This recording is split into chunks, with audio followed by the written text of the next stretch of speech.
Welcome to our channel, Beast Whisperer. On the vast Serengeti savannah, the harsh dry season had dried up the grasslands, leaving no trace of the familiar herds. An old male lion, later named Mosi by the Rangers, slowly shuffled along with a thin body. He had once been a majestic leader, leading the pride to hunt and protecting a vast territory for many glorious years. But time had ravaged his body, his claws worn out, his teeth blunted, and his breathing heavier than ever.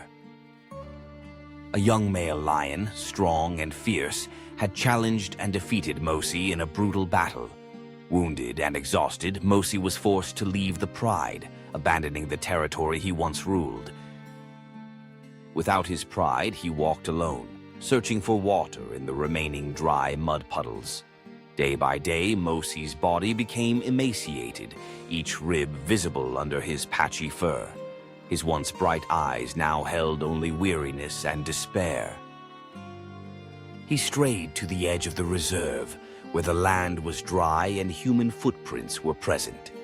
His figure became a lonely shadow of his own glorious past. Hunger tormented him every moment, forcing him closer to the roofs that loomed in the distance. It was a small, peaceful farm in the middle of the dry fields. His trembling legs brought him close to the wooden fence, where he collapsed, gasping for breath. In that moment, Mosi's fate intersected with a human he had never wanted to meet. The owner of the farm, Mr. Joseph Mwangi, stepped out to check after hearing a strange noise near the fence. Before his eyes, a skinny old lion lay gasping for breath, its cloudy eyes staring blankly. Startled, Joseph grabbed a large stick, shouted loudly, and beat the ground to chase it away. But Mosi did not move much. He only tried to raise his head weakly before lying down again. Joseph's fear gave way to pity as he realized how weak the lion was. He sighed, knowing it had no strength left to attack.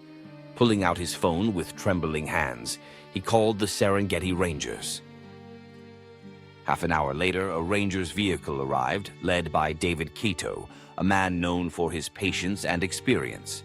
They approached the fence cautiously, observing the motionless old lion. Joseph explained the situation, his voice shaking. David reassured him they would find a way to save the animal.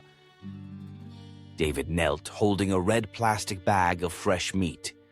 Mosi's eyes brightened slightly as he smelled the scent. David slowly moved the meat closer, speaking in a calm, soothing voice. Mosi trembled as he stood and slowly walked toward the food, each step stealing what little strength remained. As he began to eat, the Rangers moved an open iron cage closer. Another piece of meat was placed inside. After a moment's hesitation, Mosi entered, and the door closed gently behind him. Joseph watched, relieved but saddened. The special vehicle carried Mosi to the Serengeti Conservation Center, where veterinarians examined him.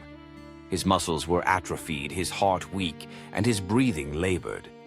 There were no fatal wounds, but age and starvation had drained his vitality.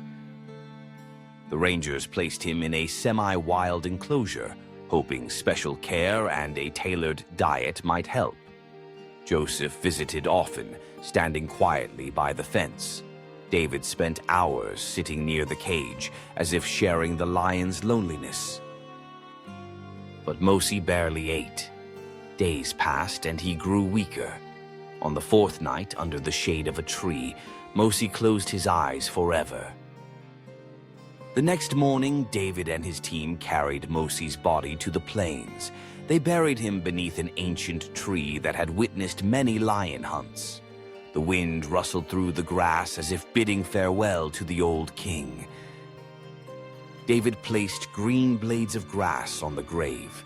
Joseph stood beside him in silence. The Serengeti wind sang its sacred farewell, and nature embraced Mosi, returning him to the land that had always been his.